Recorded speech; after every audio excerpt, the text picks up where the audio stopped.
everyone, welcome back to the continuation of the series where I discuss chapter by chapter the book that I wrote a few years ago. If you want to catch up with those, you can probably check in the description. I'll leave links to the previous videos in the series. Firstly, I want to say sorry about the big break in between this video and the last one. Things in my house were kind of getting rearranged, so for a while I didn't have a place to film.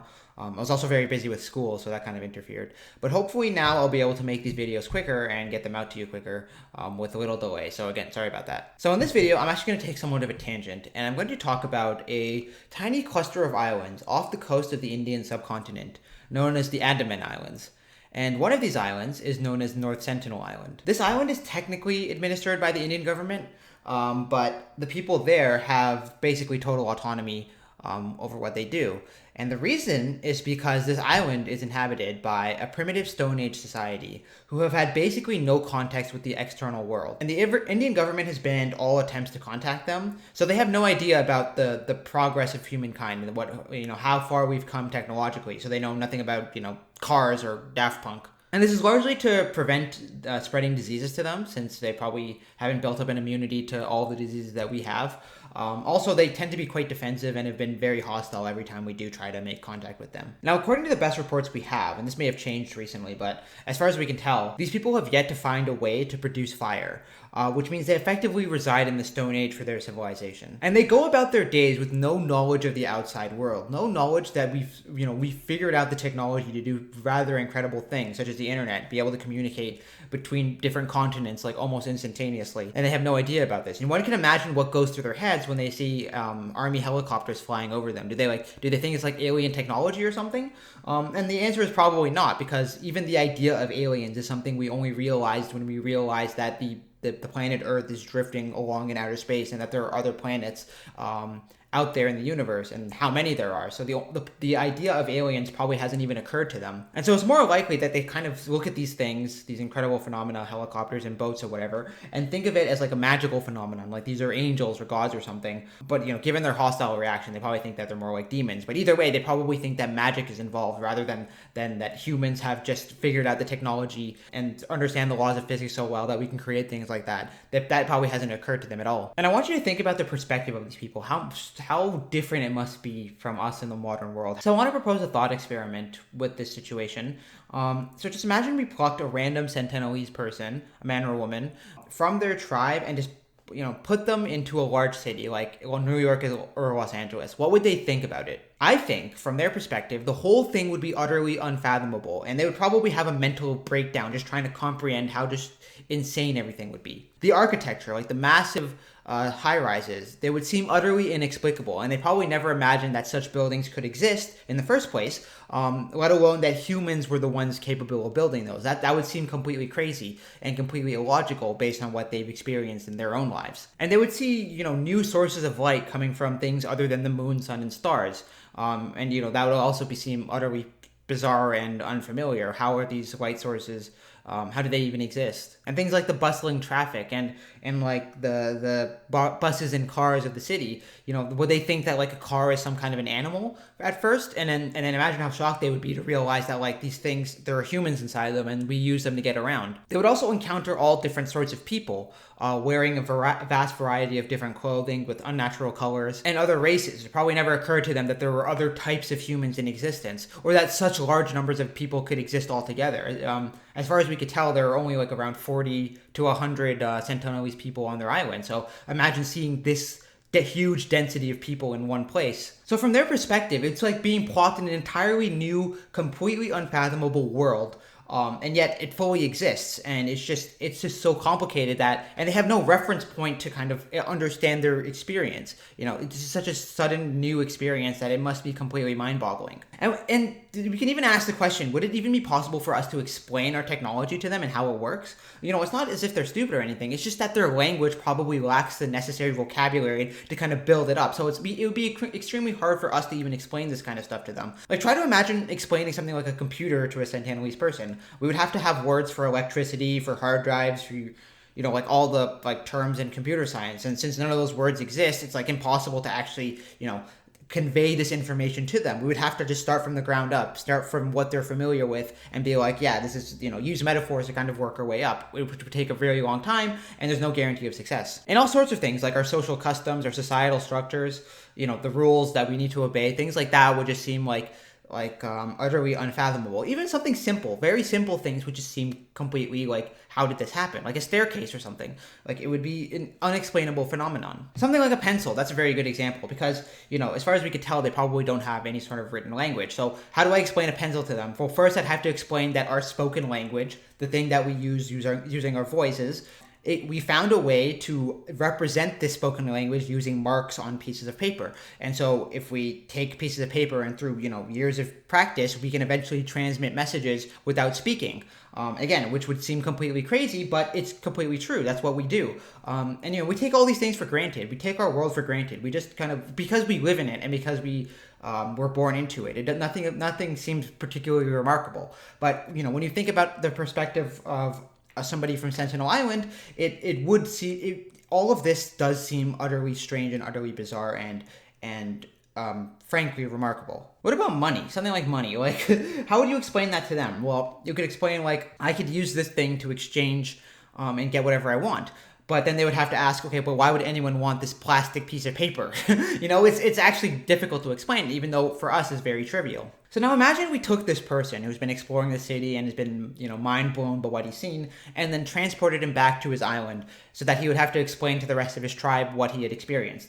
What chance of success would he have in properly conveying just how absurd his experience would be? I don't think he would have any success because right away he wouldn't be believed, and also he wouldn't even have the words to describe things like massive buildings or anything.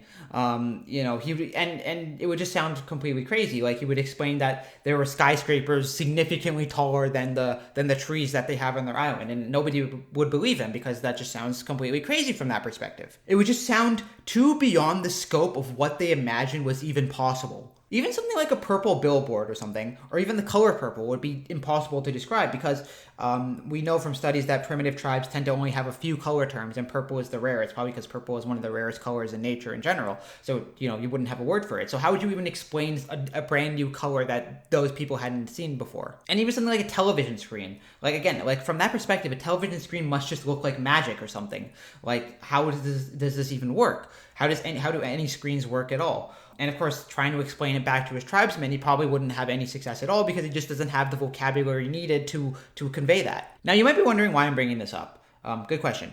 And the reason I, propose the thought experiment is because this hypothetical situation is what it would be like if one of us in the modern world were suddenly transported to an alien civilization that was significantly more advanced than us. It would just seem we would experience all sorts of things that would just be utterly incomprehensible. And when we went back to our Earthlings, it would just be impossible to explain what we experienced. We could probably make reference to a few things that were familiar, but all of the unfamiliar stuff that would just be so hard to describe without the necessary language to explain that. But of course, as far as we can tell, nobody on Earth has visited an alien civilization. But there is an experience which is almost exactly like we've described, and that experience is breaking through on DMT. This DMT dimension does seem to be like this advanced alien civilization that's far, far beyond anything that we could even imagine.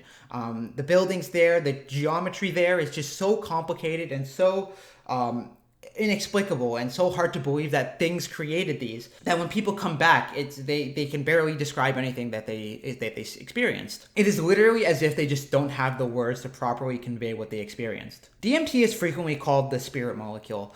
And a lot of people often discuss their experience in the context of like the supernatural and the magical. But personally, I think that this is like equivalent to if the Sentinelese people described like a helicopter as being a magical alien, like a magical demon or something. It's just because they don't because it seems so inexplicable that they automatically just refer to magic or to the supernatural. And I don't think that's necessary. It's just that this technology and the physics involved are so complicated that we don't understand it, and so we just automatically attribute it to magic. We've been doing this for thousands of years. And again, it's just that it could be so complicated and so beyond our comprehension that we lack any understanding of how this could function apart from magic. So we use magic as our explanation, and that's why you hear this, the spiritual talk when it comes to DMT. And in my opinion, none of that is necessary, because you could just explain it as being technology that's so advanced that we just don't understand it. Similar to how the Incas believed that the Spanish conquistadors were gods. And so, to reiterate what I said in the last video, I think what is happening, and this will remain speculative and just a hypothesis until we can carry out the necessary experiments, is that we somehow do break into another dimension, one where the technology is so far beyond us that when people come back they can barely describe it. And so much happens in this DMT space, in this DMT dimension, and it is so large and so complex, and there's so many entities there that when people come back they can only describe a small fraction of what they experienced. People frequently describe structures that are just flat out puzzling to the mind. And it's just so much more sophisticated than what can be envisioned by the human imagination. And furthermore, this world is so contrary to our experiences here that we don't even have a reference point to build it up from. It's the way things function there, the way they are, the way these entities behave, and the way their society is structured. Even if you want to call it a society, that word might not even apply.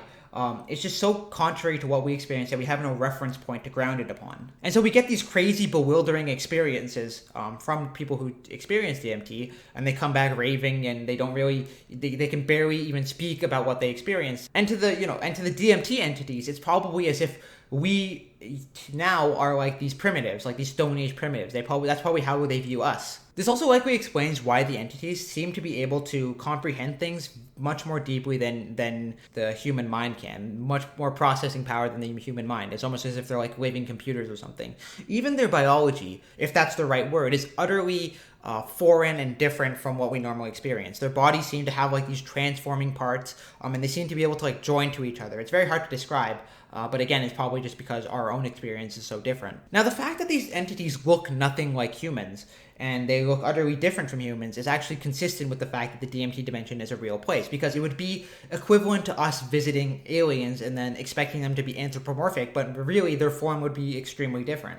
There's no reason to think that aliens would look like us. Aliens are often depicted in movies and stuff as just being humans but blue or something, and that's kind of unlikely, because the most intelligent animal on this planet besides human, in my opinion, is the octopus, and it looks nothing like a human, and nothing at all like a human. So there's no good reason to expect that aliens out there would look like humans. And this is exactly what we find in the DMT dimension. These entities don't look anything like humans at all.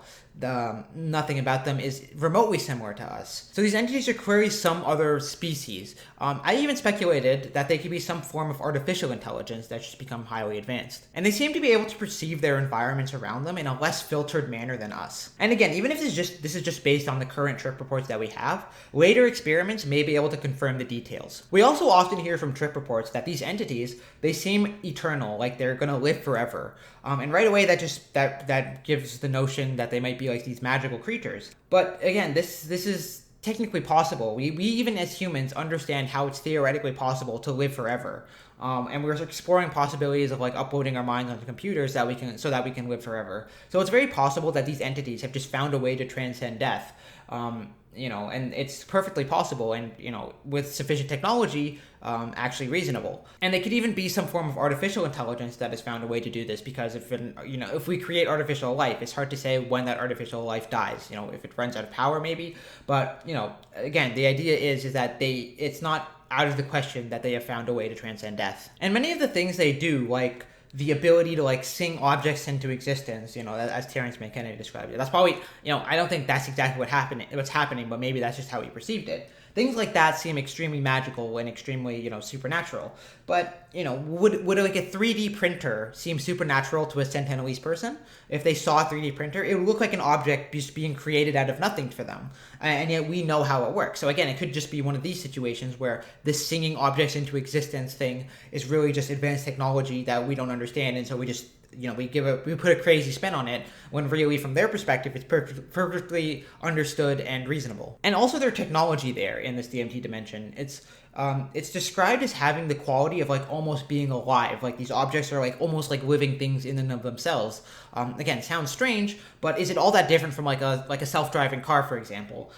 If I just showed a self-driving car to a primitive Stone Age person, they would maybe even think that it's like a living entity. And of course, we just know that it's a very intelligent car. But eventually, in the future, we could develop cars that are almost indistinguishable from living things. And again, none of this depends upon a reference to magic or the supernatural or to spirituality. I'm not trying to like undercut that perspective because I do think there's an element of this that is kind of spiritual in a sense. But again, we don't necessarily need to invoke the supernatural in our explanation. It is possible to make sense of this without referring to magic. Now, something which I've seen which makes people skeptical about DMT being a real place is the fact that these entities seem to have various forms, and their forms seem to be kind of inconsistent, such as angels, machine elves, even like aliens and reptilians and automatons, which are like the common words that are used.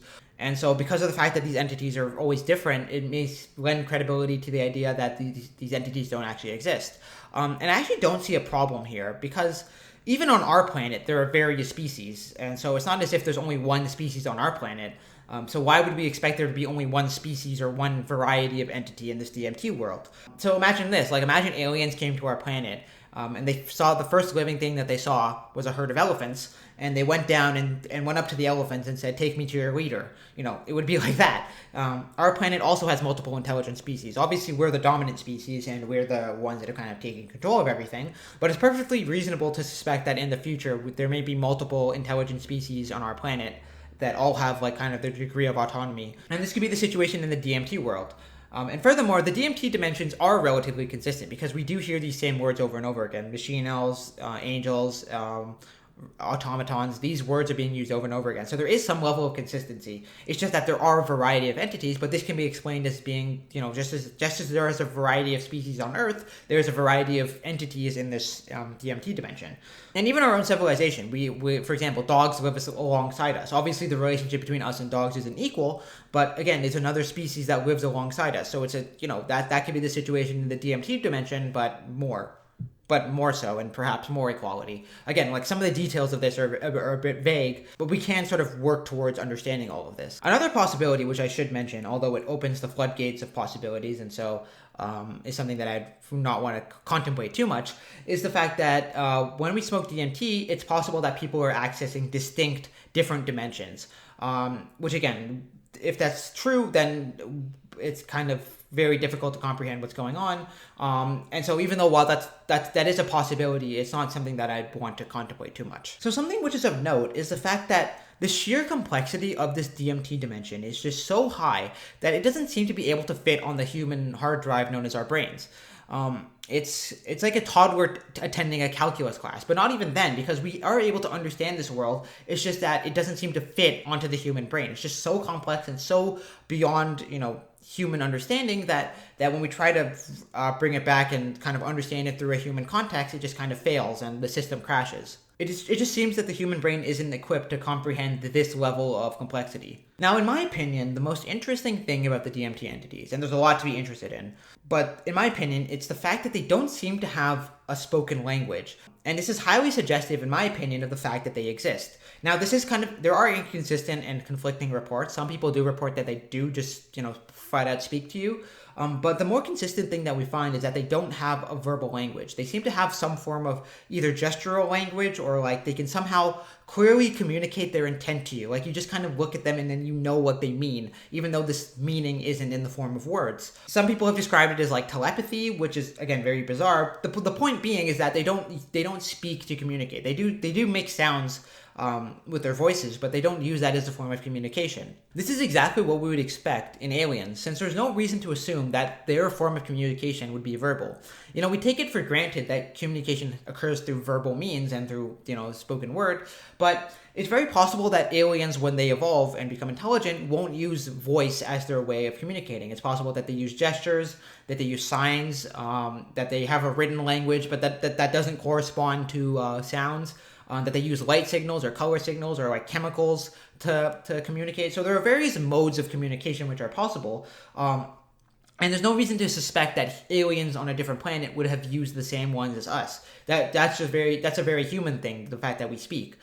We take it for granted that this is the way we communicate, but there's no reason to suspect that it's kind of the universal norm. And the fact that the DMT entities don't use spoken language, according to most trippers, is consistent with the fact that they really do exist. Because if they didn't exist and were just in our heads, they would probably be more similar to us. So there's something conflicting here. A massive challenge to this hypothesis, which, poses questions for whether we can seriously consider the DMT dimension to be a real place, and that is the fact that we can understand these entities at all and communicate back with them. We can seemingly also talk to them, which doesn't make sense, because if they have a language which is more complex than our human language, and which probably you have to be able to know to be able to understand, how is it possible that when we just go there we can communicate with these entities? It's almost like we're equipped to just communicate with them. That doesn't really make sense at all. If they're an alien civilization and a more advanced civilization than ourselves, we would have to probably spend a huge amount of time there just to learn their language, and yet it seems that we can pretty much communicate with them right away. This